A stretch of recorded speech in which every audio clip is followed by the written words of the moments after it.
Let's dive right into this explainer and tackle a truly mind-bending biblical premise.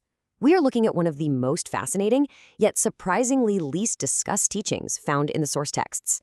It's the absolute, staggering idea that mortal, fragile humans are somehow destined to judge immortal, celestial beings. Just pause and think about that for a second. We're talking about humanity, flawed, everyday, earthbound humanity, literally sitting on a cosmic bench to evaluate angels. It opens up an incredible window into how the future government of the universe is supposedly going to work. To really wrap our heads around this, we have to go straight to the source. The Apostle Paul writes this in his first letter to the Corinthians, and I really want you to lean into the sheer absurdity of the claim he's making here. He writes, "Do ye not know that the saints shall judge the world? Know ye not that we shall judge angels?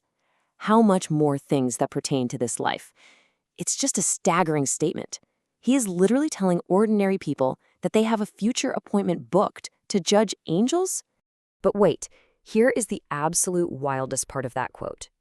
Do ye not know? Paul treats this massive cosmic concept as if it's just standard, everyday knowledge. He doesn't even stop to prove it or write out some long theological essay to defend it. And why is that? Well, because he's actually right in the middle of scolding the Corinthians. They were dragging each other into secular courts, bickering over ordinary money and property. So Paul's argument is essentially saying, hey, you are going to participate in God's final administration over the universe, and you can't even settle a minor property dispute among yourselves? The whole punch of his argument totally relies on this future judgment being an absolute, undeniable reality. So let's decode the terms here. What exactly did Paul mean by the word judge? This completely shatters our modern narrow view of a courtroom. When we hear the word judge, we instantly picture a person in a black robe slamming a gavel and handing down a prison sentence. But the ancient Greek word Paul uses here is krino, and this word is so much richer. It means to evaluate, to govern, to administer justice, and to rule. Think about the ancient judges of Israel, for example.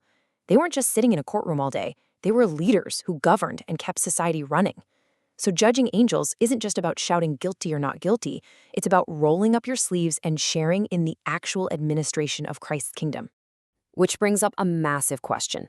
If we're stepping into this role of governing and evaluating, exactly which ancient beings are going to be sitting on this cosmic witness stand?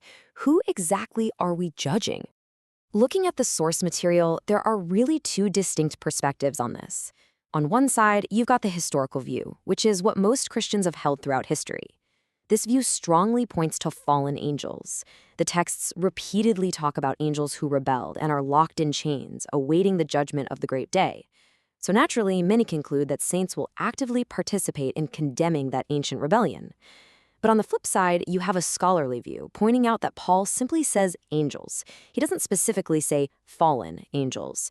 So this perspective suggests that redeemed humanity will actually share authority and governance over holy angels within God's kingdom, not acting as their condemners, but as royal participants in God's universal government. Now let's look at the logistics and the timeline to see how this all plays out. The texts appear to reveal a very specific timeline for this event, and it unfolds in clear stages. First up is the millennium, that 1,000-year period mentioned in Revelation. During this time, the redeemed are said to participate in reviewing cases. They look over human histories and the entire angelic rebellion. Now, this isn't because God somehow needs to discover new information. He already knows everything, right? It's because the universe requires absolute transparency. Every fact, every hidden motive is laid bare. Then comes the final execution on the final day, where the saints affirm God's ultimate sentencing. And finally, eternity, where the act of judging transitions into forever serving and governing in that eternal kingdom. But let's just hit pause for a second, because a very natural objection has to come up here. Could we actually understand an angelic case? I mean, angels are vastly older than us. They are infinitely more intelligent. They've witnessed millennia of cosmic events that we never even saw. So how on earth could frail, limited humans possibly comprehend the complex motives of these ancient, powerful beings well enough to actually judge them? Well, the answer to that doubt really lies in the source of our authority. We find this in John 5:22. The Father hath committed all judgment unto the Son. We aren't doing this on our own. Ultimately, Christ remains the judge. Any authority that the saints exercise is strictly delegated authority. Just like earthly judges don't invent the laws from scratch, they just administer them, redeemed saints participate in this judgment entirely under God's supreme authority and with his perfect revelation guiding them. To make this incredibly complex theological process a bit more visually digestible, we can break it down into 4 rapid-fire steps. Step 1 is investigation, actually reviewing the cosmic records of the universe. Step 2 is evaluation, examining those records and clearly recognizing the absolute righteousness of God's decisions. Step 3 is affirmation, completely agreeing with and validating the final justice that gets handed down. And step 4 is governance, seamlessly transitioning into serving in his eternal administration. Which brings us to the grand motive behind all of this. The crucial thing here is pivoting from the how to the why. Why does God choose to do it this way? God certainly doesn't need human advisors, yet he constantly invites creatures into his work, kind of like having Adam name the animals or choosing Moses to lead Israel. There is a grand motive here, and it reveals that this entire mystery is ultimately about the staggering restoration of humanity. At creation, humanity was designed for rulership. Adam was a king under God, not just a gardener. In Genesis, humanity completely loses this royal kingdom and dominion through sin. But then, in Revelation, humanity regains its kingdom and its rulership through redemption. The story of salvation isn't merely a rescue mission. It's a total, full-circle restoration to our original royal design. And this amazing restoration happens because Christ's exaltation changes literally everything.